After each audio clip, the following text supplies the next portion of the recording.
예, 주님 안에서 이렇게 의미 있는 그 거룩한 도전을 하는 모습들, 주님 안에서 잘 살아가는 그런 몸부림이라고 이렇게 믿어집니다. 사람이 이제 가장 잘 살 수 있는 비결은 무엇일까요?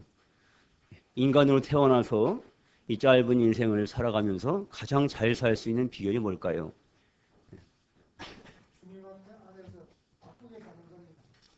주님 안에서 바쁘게 사는 거예요. 예, 이 명쾌한 답이신 것 같습니다. 예. 또 다른 분들은 어떻게 답하시겠습니까? 이 짧은 인생에 가장 잘 사는 비결은 무엇일까요? 저는 하나님을 의지하는 삶이라고 이렇게 생각합니다.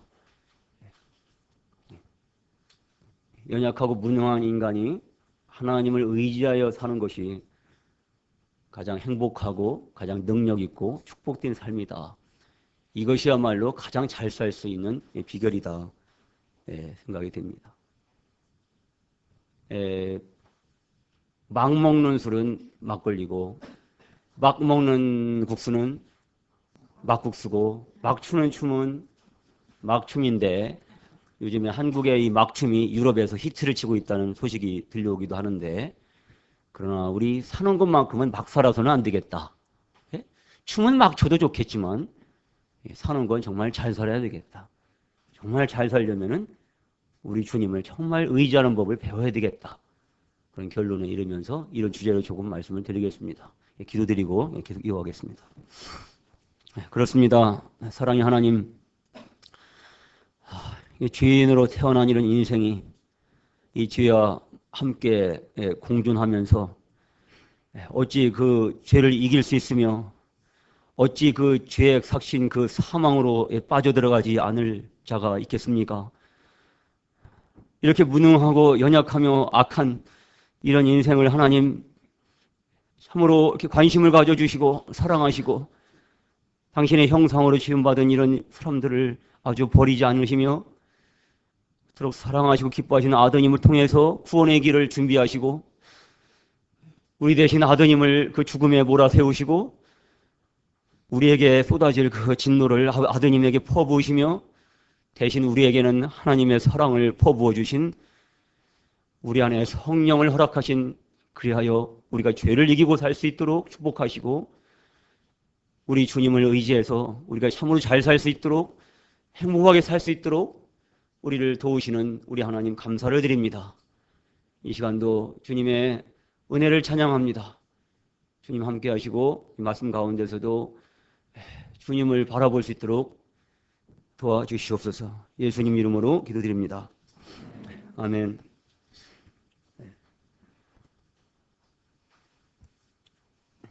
주영님께서 이게 유일하게 답변을 하셨습니다. 저는 교단에 설 때, 학교에 교단에 설 때에 그렇게 질문에 답을 하는 아이들을 참 좋아합니다. 예? 또 질문을 잘하는 아이들도 좋아하고요. 예. 모르면서 그냥 덮어두고 그냥 넘어가는 것은 참 병인 것 같습니다. 우리가 주 안에서 모른다면은 우리는 질문해야 되는 것입니다. 아는 것처럼 그냥 덮어두고 넘어가면은 진보가 없습니다. 먼저 자기 자신에게 질문해야 되고 그리고 주변에 계신 믿음의 동지들에게 질문해야 되고 그리고 무엇보다도 누구보다도 우리 하나님께 모든 문제를 가지고 나가서 질문을 해야 되는 것입니다. 주님 어떻게 할까요? 주님 이 아이를 어떻게 키울까요? 주님 이 문제를 어떻게 해결할까요? 성경에 나오는 모든 믿음의 사람들은 하나님을 기쁘게 해드린 사람들은 이렇게 하나님 앞에 질문을 잘했습니다. 다윗도 그가 믿음 안에 서 있을 때는 항상 주님께 질문했습니다. 주님 싸우러 올라갈까요 말까요? 그래 가라. 내가 너와 함께 하겠다. 그들 너에게 붙이겠다. 항상 그런 식이었습니다. 심지어는 의심 많은 도마마저도 자기가 의심이 되는데 그 의심을 묻어두지 않았습니다. 그걸 주님은 가볍게 여기셔서 도마를 위해서 8년 만에 다시 나타나 주시잖아요. 물론 보지 못하고 믿으면 더 복되지만 의문이 되면 질문해야 되는 것입니다.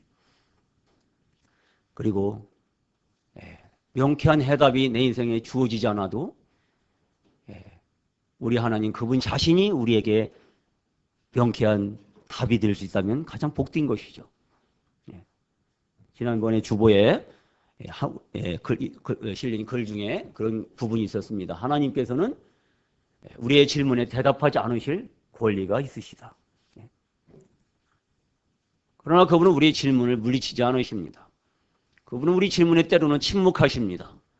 그러나 그분의 침묵도 우리에게는 훌륭한 답변이 되는 것입니다. 때로 주님은 우리의 질문을, 우리의 요청을 거절하십니다. 그러나 그분의 거절하심도 우리를 위하심이고 우리의 유익을 위해서입니다. 그분 자신이 우리의 모든 질문에 답이 되시는 것입니다. 수영님께서 저의 질문에 답을 하셨기 때문에 말씀을 드리는 건데, 수영님 댁에 가면은 제가 부러워하는 이 사진 액자가 하나 걸려 있습니다. 어떤 모습일까요? 우리 자매님과 함께 찍은 사진인데, 자매님이 형님께 기대갖고 다섯을 기대서 찍은 사진이에요. 저는 그 사진 볼 때마다 너무 부럽습니다. 너무 참 걸작이다. 너무 아름답다. 그런 생각이 들어요. 형님의 손을 잡고 형님을 의지해서 걸어가시는 자매님의 모습, 여러분 너무 익숙하시죠? 그래서 자매님이 이렇게 얼굴을 이렇게 머리를 기대서 이렇게 찍은 그 사진이 난 당신이 좋아요. 당신이 없으면 살 수 없어요. 당신만 의지합니다. 이런 메시지를 이렇게 던져주는 것 같아요. 근데 성주하면 이 말씀을 꼭 들으셔야 되는데 지금 애찬 준비하시느라고 바쁘신 것 같아서 좀 안 됐지만 밑에서 좀 들으셔요. 정말 이 고백이 우리 삶의 사실이 되어야 되는 것입니다. 남편이 있는 여인이 남편이 없어도 잘 살 것처럼 그렇게 시식하게 살아가면은 이렇게 남편의 사랑을 받을 수 없습니다. 정말 남편을 기쁘게 하려면은 당신 없으면 못 살아요 하는 것을 이렇게 표현해야 되는 것입니다. 난 당신이 좋아요. 당신 없으면 못 살아요. 당신 나에게 최고예요. 이렇게 말해줄 수 있는 여인이라면 정말 지혜롭고 사랑받는 여인인 것입니다. 내 남편 없어도 잘 살 수 있는 것처럼 큰 소리치고 살면은 대책이 없어요. 길이 안 보이는 거죠. 우리가 주님이 없어도 잘 살 수 있는 것처럼 그렇게 주님이 없어도 뚜벅뚜벅 우리가 잘 살아간다면, 아무렇지 않게 살아간다면 너무 이상한 것입니다. 이건 정말 주님을 기쁘게 해드리는 게 아니에요. 우리가 찬송가 중에 있지 않습니까? 전부여 의지옵소서 손 들고 옵니다. 저 나를 박대하시면 나 어디 가리까.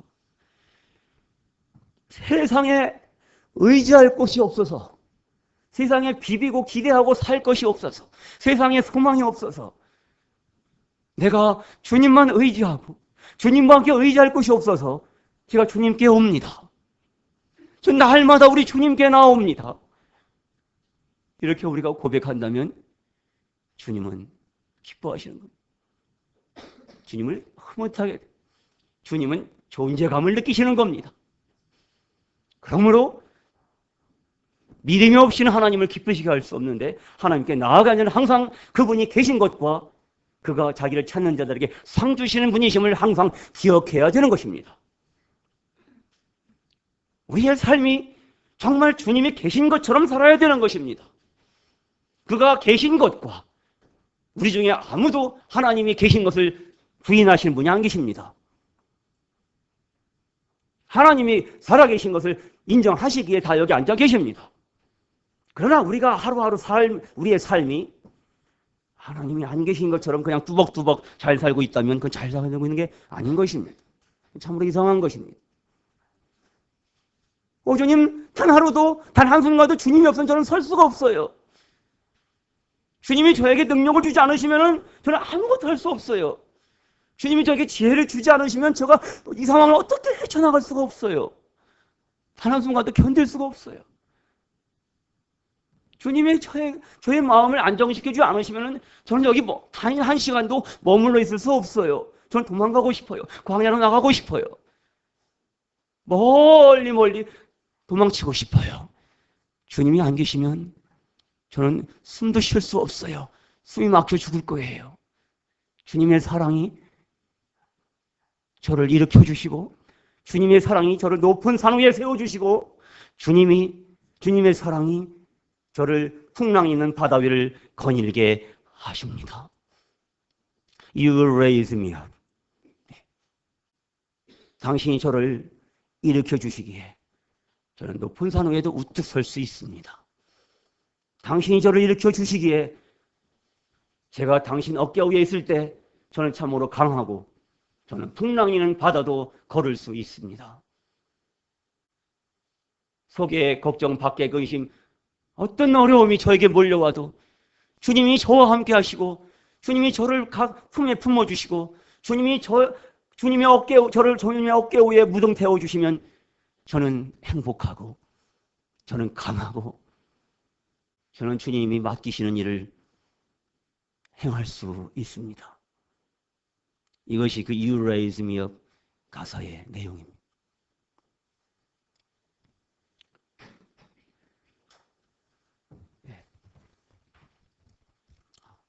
하나님이 우리의 삶을 인도하시는 대원칙은 우리가 하나님만 의지하며 사는 것입니다. 그것이 우리에게 유익이고 하나님께 영광과 기쁨이 되기 때문에 그런 것입니다. 고린도 후서 1장에 가보시겠습니다.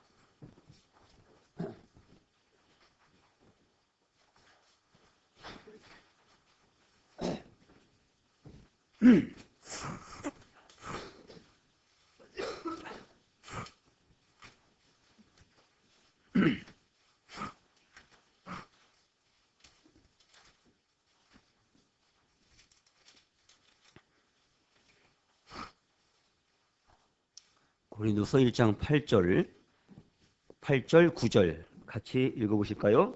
시작. 형제들아, 우리가 아시아에서 당한 환난을 너희가 모르기를 원하지 아니하노니 힘에 겹도록 심한 고난을 당하여 살 소망까지 끊어지고 우리는 우리 자신이 사형 선고를 받은 줄 알았으니 이는 우리로 자기를 의지하지 말고 오직 죽은 자를 다시 살리시는 하나님만 의지하게 하십니다. 아멘. 우리 중에 고난이 없는 자가, 근심이 없는 자가, 문제가 없는 자가 아무도 없을 것입니다. 그러나 우리 중에 그 누가 사도 바울의 이러한 상황까지 갔습니까? 힘에 겹도록 심한 고난을 당하여 살 소망까지 끊어지고 사형 선고를 받은 것과 같은 상태.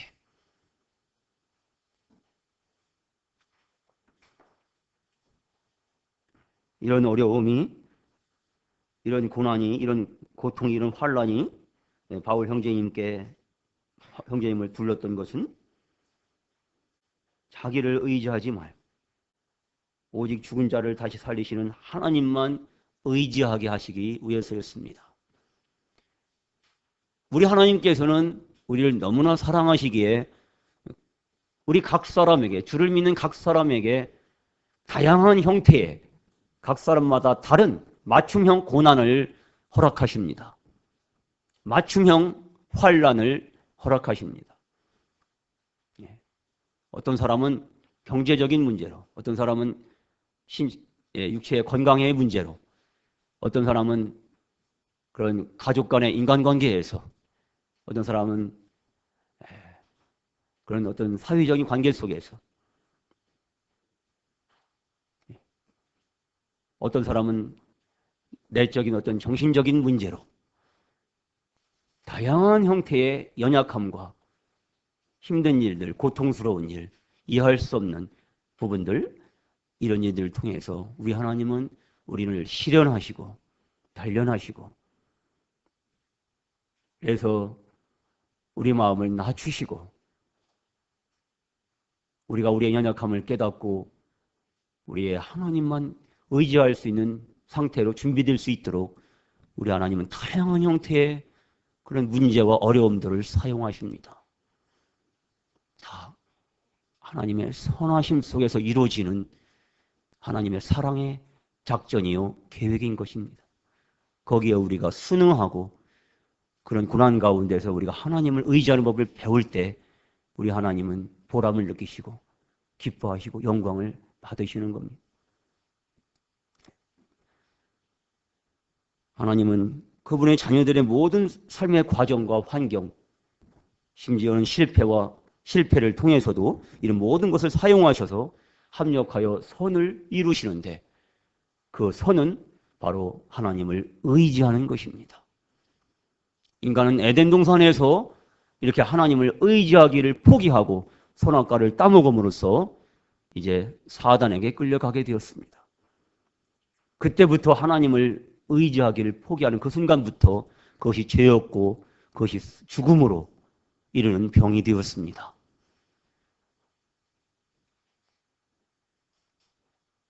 그러나 우리 하나님은 이런 우리를 아주 버리지 않으시고 항상 우리 애를 이렇게 살펴보시고 우리 앞에 맞춤형 장애물을 또 허락하여 주시고, 우리가 하나님께 부르짖을 때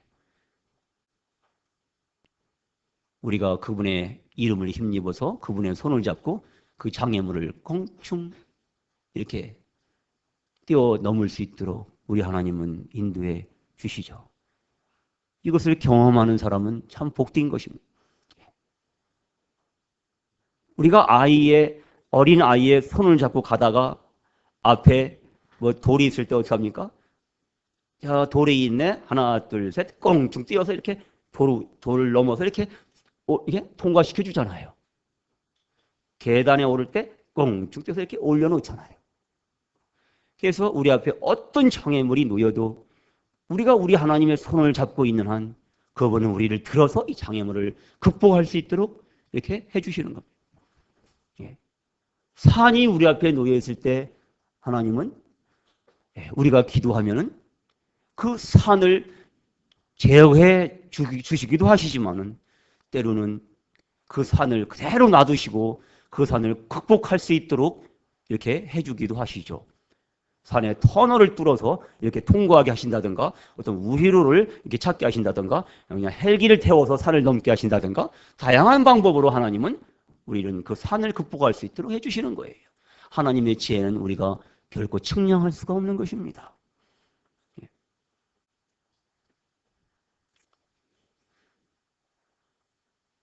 우리가 우리의 하나님을 알면 알수록 우리는 자기 하나님을 참으로 이렇게 알면 알수록 우리는 자기 자신을 참으로 알게 되고, 우리가 우리 자신을 알면 알수록 우리 하나님을 의지하게 되는 것입니다. 고린도전서 15장으로 가보겠습니다.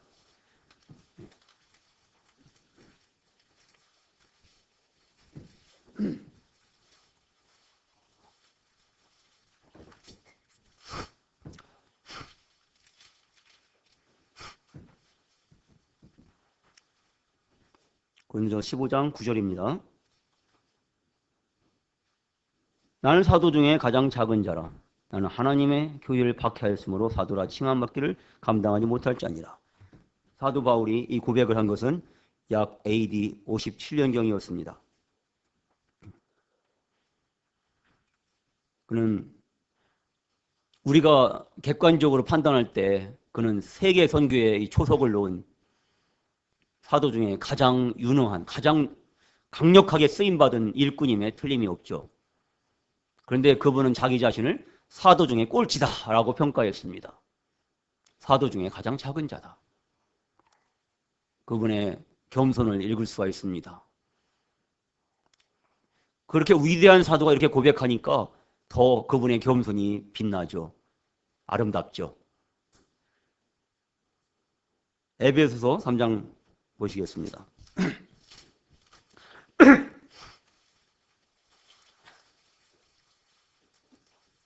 에베소 3장 8절입니다. 모든 성도 중에 지극히 작은 자보다 더 작은 나에게 이 은혜를 주신 것은 측량할 수 없는 그리스도의 풍성함을 이방인들에게 전하게 하죠. 고린도전서 10을 기록한 지 약 3년 정도 지났을 때 AD 60년경에 사도 바울은 에베소서에서 이렇게 고백합니다. 모든 성도 중에 지극히 작은 자보다 더 작은 자라고 고백합니다. 사도 중에서가 아니에요. 이젠 사도 중에서가 아니라 아예 모든 성도 중에 지극히 작은 자보다 더 작은 자라고 그는 더 자기를 작게 인식하는 것을 보게 됩니다. 이로부터 약 5년이 또 경과했을 때 AD 65년경에 디모데 전서를 썼는데 디모데 전서 1장을 보시겠습니다. 디모데 전서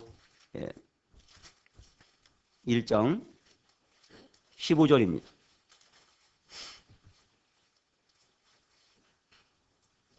미쁘다 모든 사람이 받을 만한 이 말이여 그리스도 예수께서 죄인을 구원하시려고 세상에 임하셨다 하였도다. 죄인 중에 내가 괴선이라. 죄인 중에 내가 괴선이라. 이제는 그가 더욱 낮아집니다. 죄인 중에 괴수라고, 죄인 중에 1등, 첫째 죄수라고 이렇게 고백합니다. 사도 바울은 세월이 흐를수록 점점 자기 자신이 작아지는 것을 고백합니다. 그가 사울에서 바울로 이름이 바뀌었죠. 바울의 뜻은 작은 자라고 합니다. 그는 큰 자에서 작은 자로 자기를 점점 평가합니다. 근데 구약의 사울과 같은 사울이지만은 구약의 사울하고는 반대죠. 구약의 사울은 처음에는 겸손했죠. 겸손하게 잘 시작했지만은 그는 나중에는 점점 자기 자신이 커집니다. 하나님이 점점 안중해 보이지 않고 자기 생각대로 판단하고 처리하고 불순종합니다. 자기 마음대로 길을 갑니다. 자기 눈에 보이기에 좋은 것을 취합니다. 그는 점점 자기 자신이 커졌어요. 우리 각 사람의 모습은 어떻습니까? 나는 세월이 흐를수록 자기 하나님, 나의 하나님을 점점 알면 알수록 내가 하나님 앞에 점점 작은 자가 되고 있습니까? 아니면 내가 점점 커지고 있습니까? 하나님께서 은혜를 주셔서 나를 높여주시고 나를 사용하시고 내가 봉사하게 하시고 이렇게 나를 세워주실 때 그것이 내가 잘해서 된 것처럼 내가 자랑한다면은 그냥 커져 있는 거죠. 그 모든 사도보다 가장 많이 수고하셨을지라도 그 모든 것은 내가 한 것이 아니라 하나님이 한 것이라고 나의 나 된 것은 하나님의 은혜라고 바울은 고백을 합니다. 바울은 그의 생애에 있어서 철저하게 자기 자신의 자격 없음을 고백합니다. 나는 자격이 정말 없다. 나는 정말 사도라 일컬음을 받기에 자격이 없는 자다. 그런데 하나님께서 나를 긍휼히 여기셔서 나를 그분의 도구로 이렇게 사용하시는 거다. 나의 나 된 것은 그분의 은혜다. 다 그분이 하신 거다. 그리고 그분은 철저하게 자기 자신의 능력 없음을 인식합니다.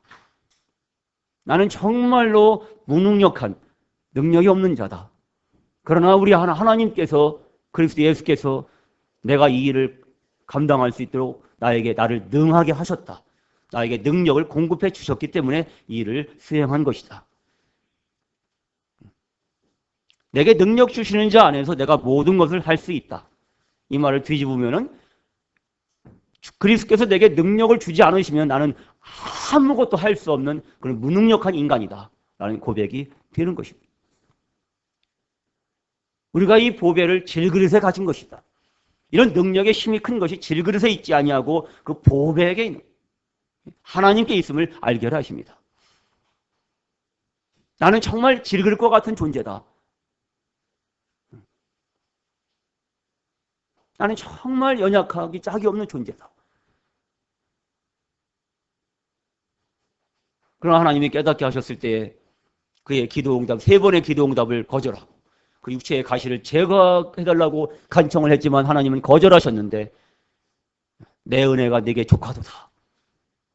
주님의 말씀을 그는 깨닫고 그는 자기의 약한 것을 자랑한다고 선언합니다. 이는 내가 약할 때에 그리스도를 의지할 수 있기 때문에, 내가 약할 때에 그리스도의 능력이 내 안에서 온전하게 성취될 수 있기 때문에 나의 약한 것을 자랑한다고 고백을 합니다. 우리가 신문이나 광고를 보면은 세상에서의 세상 사람들의 구인 광고는 항상 유력자를 찾는 광고가 나갑니다. 능력이 있는 자, 자격이 있는 자, 쓸만한 자를 이렇게 구한다고 구인 광고를 냅니다. 뭐 영어도 몇 점 이상 돼야 되고 어떤 시험에 패스해야 되고 어떤 신체적인 그런 조건도 돼야 되고 이렇게 어떤 체력도 좀 따라줘야 되고 이러면서 뭐 학력이 얼마큼 돼야 되고 어떤 경력이 얼마큼 돼야 되고 이런 식으로 능력 있는 사람들을 찾는 것이 세상의 구인 광고입니다. 그래 우리 하나님의 구인 광고는 참 색달라요. 나는 참으로 약한 자들을 찾는다. 너무나 약해서 나를 의지할 수밖에 없는 그렇게 준비된 그 사람을 나는 찾는다. 너무나 능력이 없어서 내 능력이 필요한 그 사람이 나는 필요하다. 너무나 이렇게 자격 없다고 생각하는 그 사람이 내가 바로 찾는 사람이다. 우리 하나님의 구인 광고예요.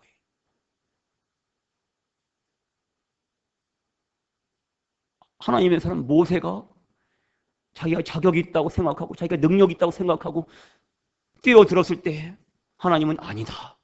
네가 스스로 자격이 있다고 생각하니 너는 자격이 없구나. 그 모세가 스스로 나는 자격 없습니다. 나는 할 수 없습니다. 보낼 만한 자를 보내소서 라고 그의 마음이 낮춰지기까지는 40년의 기간이 필요했습니다. 광야에서. 내가 하나님을 위해서 뭔가 할 수 있다고 생각하는 그 자체가 큰 오판이고 교만인 것입니다. 그런 사람 하나님 쓰실 수가 없는 것입니다. 어떻게 이런 죄인인 인간이 어떻게 전능하신 하나님을 위해서 일할 수 있겠습니까? 그게 말이 됩니까?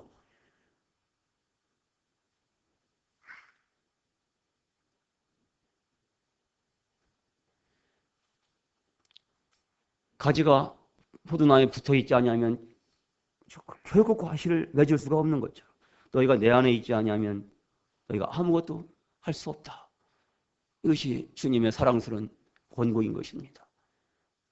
우리가 주님 안에 거하지 아니하면, 우리가 주님 안에 거해서 주님이 공급하시는 그 생명과 지혜와 능력을 우리가 공급받지 않으면 우리는 주를 위해서, 주님의 영광을 위해서 아무것도 할 수 없는 그런 무능력하고 힘이 약하고 악한 존재라는 사실을 우리는 뼈저리게 처절하게 인식해야 되는 것입니다. 바울 형제님은 그렇게 자신의 무능력과 자신의 자격 없음과 자신의 연약함을 처절하게 인식을 하셨기 때문에 그분은 하나님의 영광을 위해서 놀랍게 쓰임받을 수가 있었던 것입니다.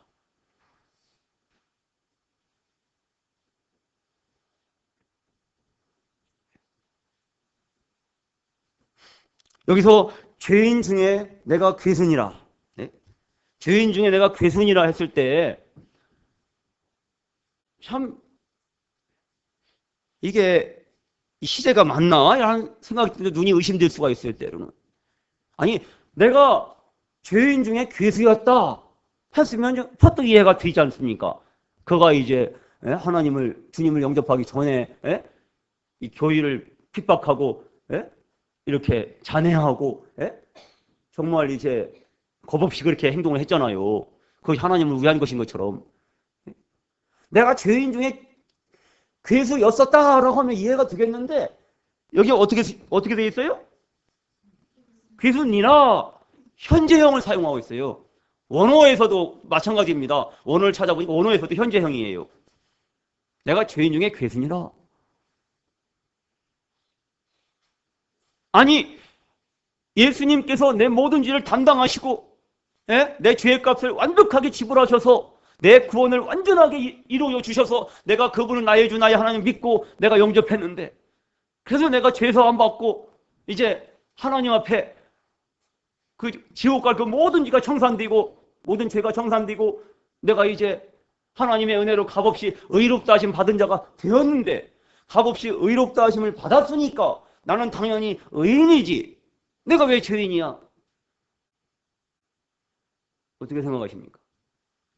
성도님들은 의인이십니까? 죄인이십니까? 네?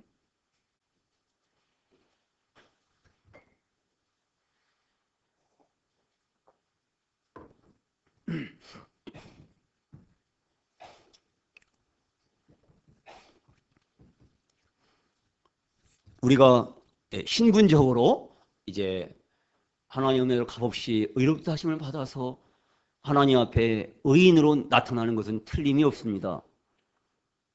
하나님은 우리 각 사람을 직통으로 보시는 게 아니라 우리 주 예수 그리스도의 안경을 통해서, 우리 주 예수 그리스도를 통해서 우리 각 사람을 보시기 때문에 우리는 하나님 앞에 틀림없이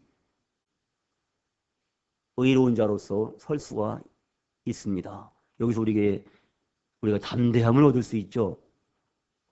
그럼에도 불구하고 사도 바울 형제님은 내가 죄인 중에 괴수라고 현재형으로 고백을 하고 있습니다. 윤동주 시인의 그 서시라고 하는 그 시에 보면은 하늘을 우러러 한 점 부끄러움이 없기를 잎새이는 바람에도 나는 괴로워했다.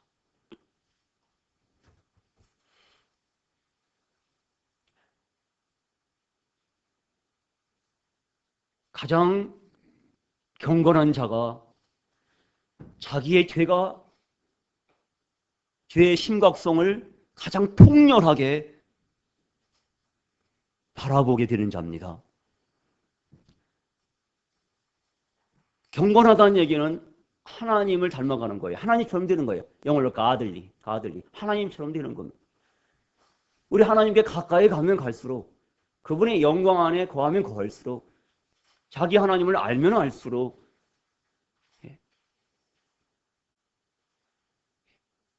내 안에 아주 작은 죄라도 이렇게 크게 인식이 되는 겁니다.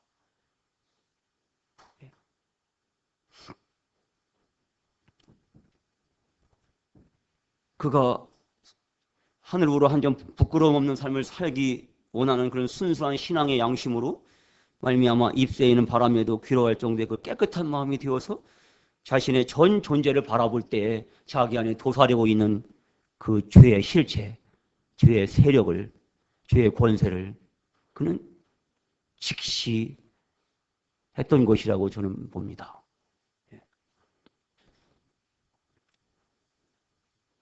그가 하나님 앞에서 신분적으로 분명히 의인이 됐지만 하나님을 사랑하는 그의 양심의 기준으로 볼 때 자신의 내면에 내재된 그 죄의 실체를 너무나 고통스럽게 응시하게 되었던 것 같습니다.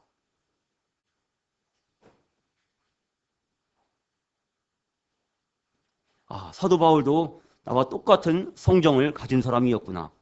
나와 마찬가지로 그에게도 그를 사로잡는 죄의 법이 있었고, 나와 마찬가지로 그분도 곤고를 깊이 경험했고, 나와 마찬가지로 그분도 사망의 몸과 육신의 이 세력을 인해서 신음한 적이 있었구나.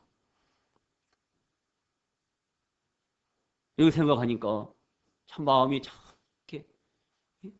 이렇게 찡해졌습니다. 감동이 됐습니다.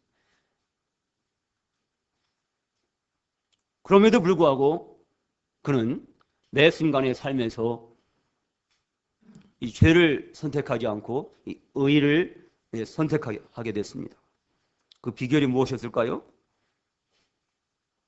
생명의 성령의 법이 그분에게 승리와 자유를 안겨주었기 때문입니다. 죄는 중력의 법칙에 비유가 됩니다. 그래서 우리가 공을 공중에 던지면은 그냥 지구중심으로 떨어져 버리잖아요. 근데 우리가 살아있는 새를 잡아갖고 공중에 던지면 어떻게 됩니까? 땅바닥으로 떨어져 구릅니까? 푸른 창공으로 자유롭게 날아가 버리는 것입니다. 왜냐하면 그 생명이 그 새 안에 있기 때문입니다. 구원받은 신자 안에도 마음으로는 하나님의 법을 즐거워하고 섬기고 순종하지만 이 육신으로는 죄의 법 아래로 끌려갈 수 있거든요. 언제 얼마든지.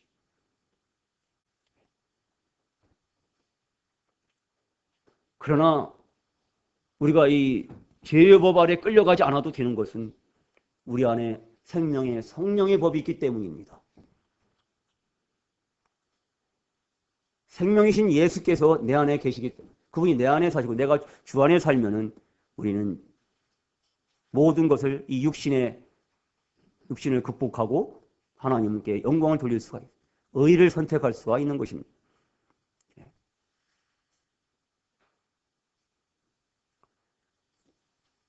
저는 어떤 외부적인 이런 충격이 올 때 쉽게 이렇게 무너져 내리는 경향이 아주 약합니다. 쉽게 상처받고 작은 비난에도 이렇게 물러서고 다운되고 좌절하고 고통하고.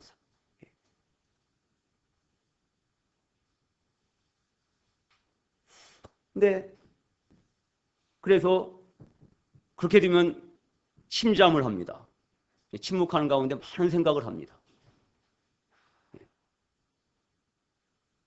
어떤 사람이 이것을 철학적인 사유라고도 할 수 있겠지만 이 자기 성찰이라고 할 수 있겠습니다. 자신을 성찰하면 성찰할수록 해답이 보이지 않습니다. 점점 미궁에 빠져드는 것입니다. 점점 의문 부호가 지켜지는 것입니다. 그러나 눈을 들어서 그리스도 예수 나의 주님을 바라볼 때 내가 그리스도와 함께 죄에 대하여 죽고 내가 그리스도와 함께 의에 대하여 살았다는 이 승리의 이 진리의 말씀이 이 승리의 탄성이 내 속에서 살아날 때 저는 모든 것을 이깁니다. 기쁨이 휘몰아치고 행복감에 젖어들며 나에게 잘못한 모든 사람을 용서할 수 있고 포옹할 수 있고 품을 수 있고 우리 하나님께 영광을 돌릴 수 있습니다. 새로운 힘이 솟습니다. 살아갈 용기를 얻습니다. 주께서 내 손을 잡아 일으켜 주시는 것입니다.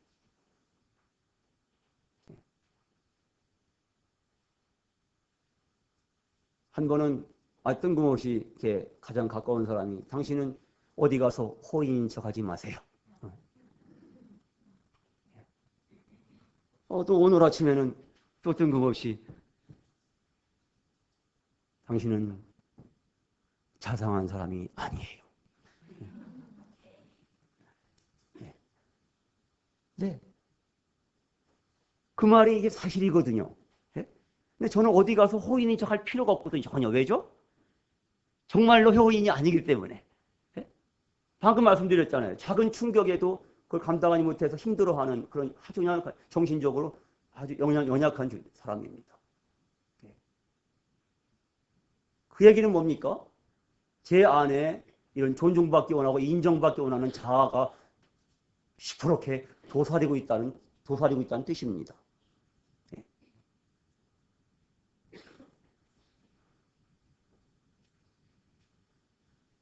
자존심이 무너져 내릴 때 아무리 사소한 일에도 자존심이 무너져 내리기 시작하면 그때부터 점점 큰 싸움이 되잖아요. 세상의 모든 싸움이 사실은 그렇게 사소한 자존심이 붕괴될 때부터 아마 이렇게 그러면서 모든 것이 다 무너뜨리죠. 근데 우리가 주님이 나를 살려주시기 위해서 발가벗겨주시고 그 험한 십자가에 높이 달리셨던 그 모든 침뱉음과 그 뺨 맞으심과 채찍과 그 부끄러움을 이렇게 한 몸에 다 담당하셨던 그 주님 바라볼 때 그 주님의 자존심을 생각하게 되죠. 그 주님 앞에서 내가 내 자존심 세울 생각을 할 수 있을까요? 그건 사치죠. 주님 앞에 어떻게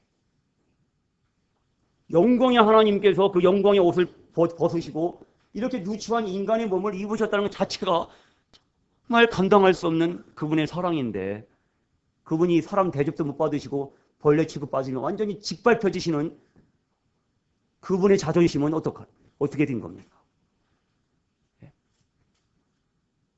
그분은 앞에 있는 즐거움을 위해서 그 모진 부끄러움을 참으셨습니다. 끝까지. 그 주님을 바라볼 때에 내가 받는 이 수모와 이 부끄러움, 이 자존심 상하는 것, 그것은 너무 사치스러운 거예요. 내가 얼마나 속이 좁은가 금방 들통이 나는 거죠. 그래서 회개하게 되는 거죠. 주님 회개합니다. 주님 용서해 주세요. 제가 이렇게 연약한 존재입니다. 주님, 제가 천부에 의지 없어서 주 앞에 옵니다. 주님을 눈물 흘리며 주님 앞에 오는 거예요. 그럼 모든 문제가 다 눈 녹듯이 사라져 버려요. 모든 사람을 다 품어줄 수 있어요. 용서할 수 없는 죄가 하나도 없어요. 그런데 주님은 우리가 이렇게 자신을 바라보면서 그냥 한숨 지으며 있는 시간이 오래기를 원하지 않으셔요. 주님은 로마서 17장에 우리가 계속 머물러 있기를 원하시지 않아요.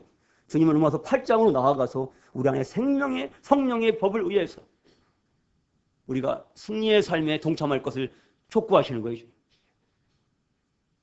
육신의 소욕은 성령을 거스리고 성령의 소욕은 육신을 거스릴 수밖에 없는 거예요. 그러니까 우리가 육신을 변화시켜서 육신을 깨끗하게 해서 하나님께 굴복시키려고 노력하는 것을 빨리 포기해야 되는 것입니다. 그건 안 되는 것입니다. 육신은 하나님께 오히려 대적할 뿐만 아니라 하나님의 법에 굴복할 수 없는 것입니다. 육신이라는 것 자체가.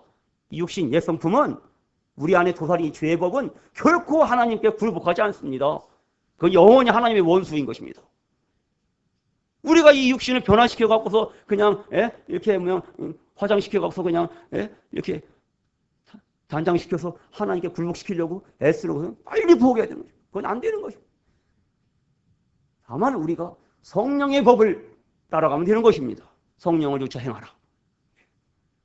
하나님의 은혜로 나를 도우시는, 나를 붙드시고 나를 사랑하시는 그분의 손길을 잡을 때 성령의 능력으로, 생명의 성령의 법으로 우리는 이 죄의 법을 이기고 능가하고 초월해서 우리는 모든 장애물을 뛰어넘고 담을 뛰어넘고 우리가 적진에도 달릴 수 있는 그런 능력을 입을 수 있는 것입니다. 여호와의 산에 오를 자 누구며 그의 거룩한 곳에 설 자가 누구인가? 그 손이 깨끗하여 마음이 청결하며 뜻을 허탄한 데 두지 아니하며 거짓 맹세하지 아니하는 자로다. 그는 여호와께 복을 받고 구원의 하나님께 의를 얻으리니 이는 여호와를 찾는 족속이요 야곱의 하나님의 얼굴을 구하는 자로다. 시편 24편 3절로 6절 말씀입니다. 내가 어떻게 지존하신 하나님의 거룩하신 산, 성산에 올라갈 수 있겠습니까? 나 같은 죄인이 어떻게 그 영광의 보좌에 나아갈 수 있으며 그분의 거룩한 영광의 임재가 머무는 지성소에 나아갈 수 있겠습니까? 나는 손이 더럽고 마음이 청결하지 못하며 뜻을 허탄한 데 두고 서원을 지키지 않고 추하고 정죄받은 죄인. 주님은 죄를 알지도 못하셨지만 나는 죄를 너무나 잘 압니다. 수많은 경험을 해보았기 때문에. 뜻을 허탄한 데 둔다는 것은 우상을 숭배하는 것으로 번역됩니다. 탐심은 우상 숭배입니다. 나는 이러한 죄에 속수무책 무력하게 당할 수밖에 없는 그런 존재인 것입니다.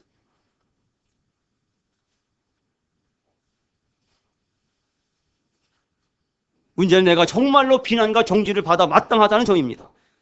그러나 사도 바울이 죄인 중에 괴수라 고백하였다면 난 틀림없이 죄인 중에 괴수보다 더 심각한 죄인일 것입니다. 내가 심각한 죄인이기에 정말 더욱 간절하게 하나님께 부르짖지 않을 수 없는 인생이 된 것입니다. 하나님만 의지하는 것.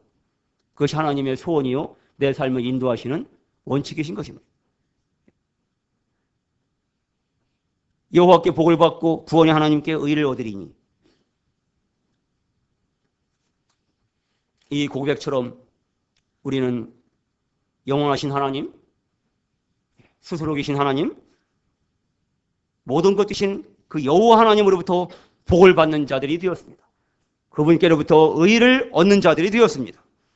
우리 주 예수 그리스도를 말미암아 우리가 하나님께 감사를 드립시다.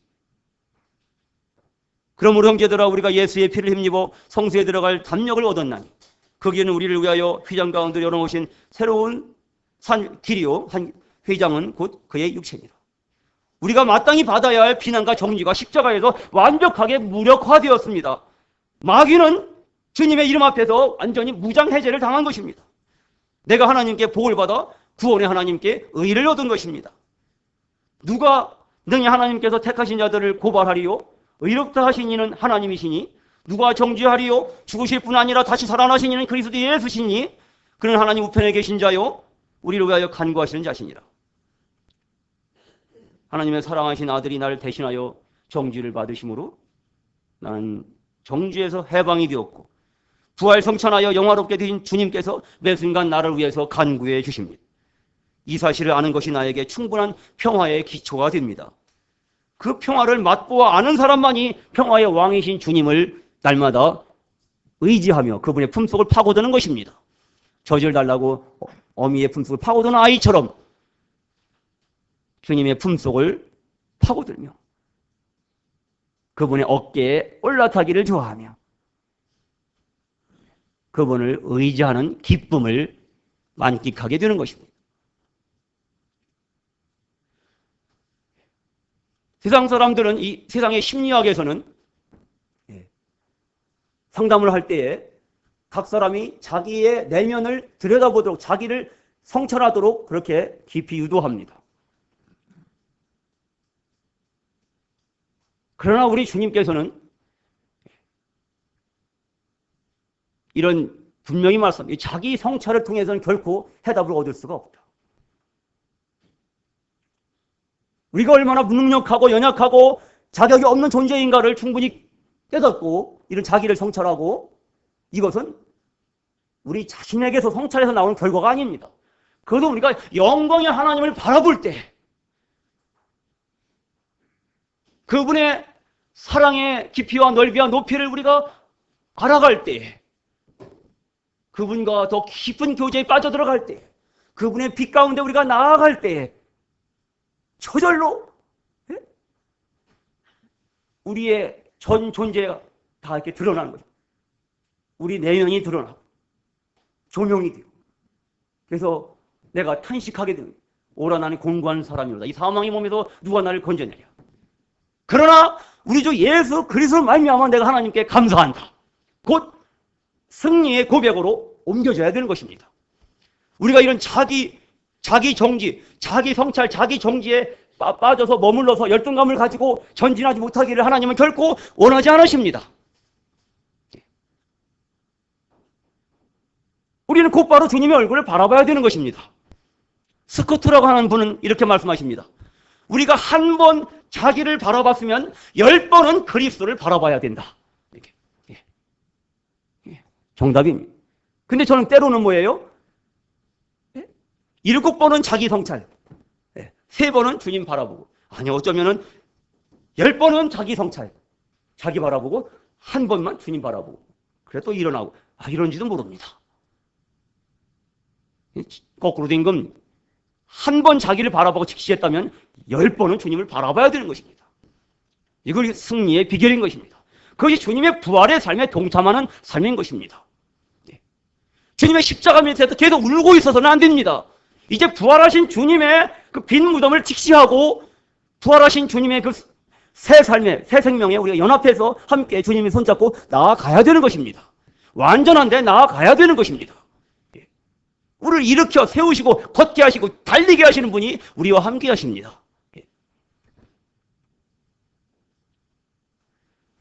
그래서 마침내 우리가 주님의 얼굴을 구하고 주님만 의지하는 법을 배우기를 우리 주님은 원하시는 것입니다.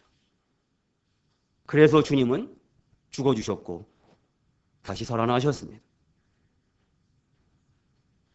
잠언 24장 16절 말씀에 대저 의인은 7번 넘어질지라도 다시 일어나려니와. 이 7.8기가 성경에 있다는 것이 얼마나 놀랍습니까?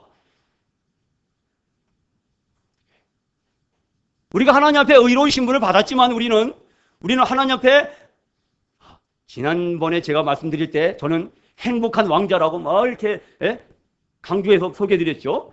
오늘은 제가 반대로 저의 이런 미천하고 죄인인 이런 모습에 대해서 말씀을 드렸습니다. 우리는 어느 쪽을 추구해야 됩니까?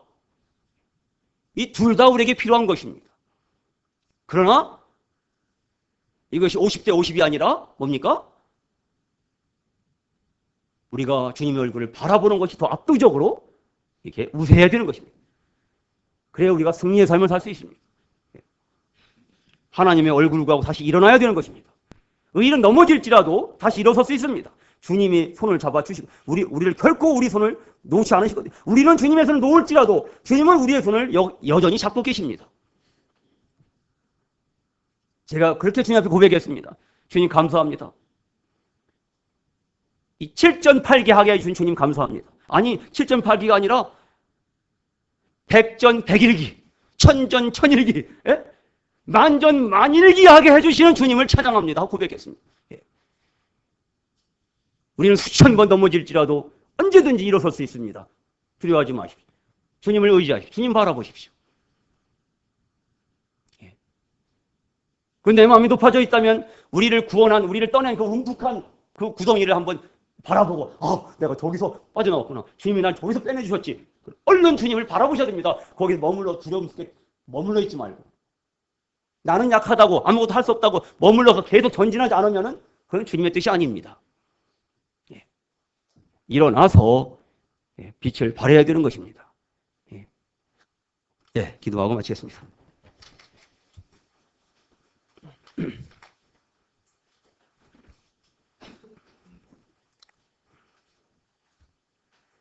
내게 능력 주시는 자 안에서 모든 것을 할 수 있느니라. 오 주님, 그렇습니다. 주님이 우리를 긍휼히 여기셔서 주님을 섬길 그런 자격을 주지 않으셨다면 우리는 결코 주님 앞에 설 수 없고 단 한순간도 설 수 없음을 고백을 드립니다. 주님, 우리에게 사명을 맡기셨지만 주님이 우리에게 능력을 주지 않으시면 우리는 결코 감당할 수 없으며 우리의 연약함이 참으로 하늘의 사무침을 고백을 드립니다. 그럴지라도 우리 하나님의 은혜는 그보다 월등하셔서 우리를 언제든지 잡아 일으켜 주시며 다시 걷게 하시고 다시 달려가게 하시는 우리 하나님은 참으로 선하시고 좋으십니다. 우리 하나님 감사합니다. 사랑합니다. 사랑하신 아들 우리에게 주시는 만큼 우리를 사랑하셨으니 그 아들만큼이나 우리를 사랑하시는 우리 하나님 감사합니다. 이 사랑의 하나님을 우리가 항상 의지하는 법을 배우고 우리 하나님만 의지하도록 도와주시옵소서.